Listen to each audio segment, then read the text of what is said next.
Hello everyone, welcome to my channel Shobhana's kitchen. आज आमी बानालाम चिड़ेर पोलाव, एकदम झरझरे चिड़ेर पोलाव। एखाने आमी निये नियेछि बिन्स, कारि पाता, काँचा लंका, एकटा गोटा पेঁয়াজ, एकटा गोटा आलू, गाजर, ক্যাপসিকাম। कड़ाई गरम हয়ে আসলে আমি এখানে দিয়ে দিলাম 7 থেকে 8 টেবিল চামচ সাদা তেল। তেল গরম হয়ে আসলে আমি এখানে কিছুটা কাঁচা বাদাম দিয়ে দিলাম।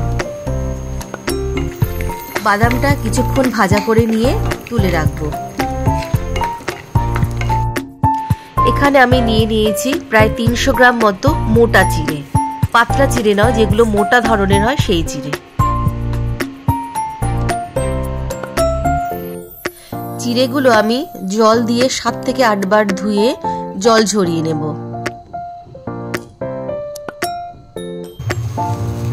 কড়াইয়ে বাকি তেলের মধ্যে আমি দিয়ে দিলাম গোটা কালো সরষে।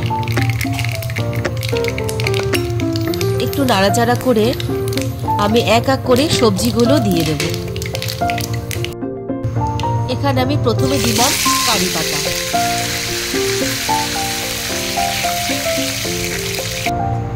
কারি পাতাগুলো একটু নাড়াচাড়া করে এখানে আমি দিয়ে দিলাম বিনস।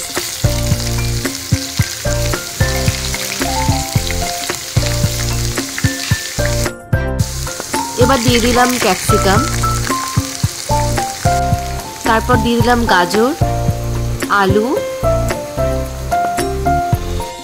পেঁয়াজ আর কাঁচা লঙ্কা দেওয়ার পরে দিয়ে দিলাম হাফ চামচ নুন আর হাফ চামচ হলুদ গুঁড়ো।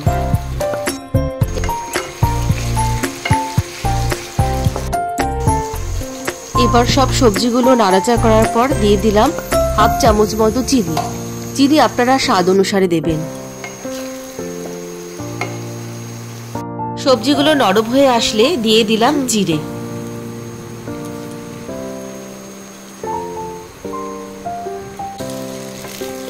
সবজিগুলোর সাথে চিড়েগুলো ভালো করে মিশিয়ে 4 থেকে 5 মিনিট রান্না করে নেব।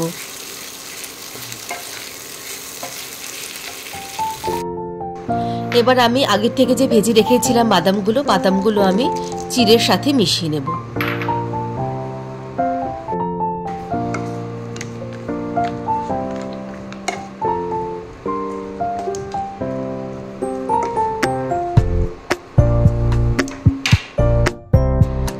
পোলাওটা কিন্তু একদমই রেডি হয়ে এসেছে। এবার নামানোর আগে আমি হাফ চামচ মতন ঘি দেব।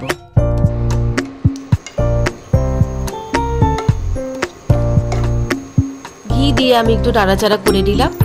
পোলাওটা কিন্তু আমার একদম রেডি হয়ে এসেছে। এবার কিন্তু সার্ভ করার পালা। এবার আমি একটা কাচের পাত্রে পোলাওটা তুলে নিলাম।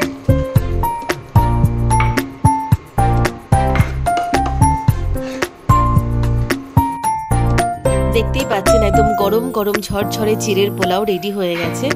রান্নাটা ভালো লেগে থাকলে একটু প্লিজ লাইক, কমেন্ট, শেয়ার করে দেবেন আর আমার চ্যানেলটা সাবস্ক্রাইব করে দেবেন। Thank you.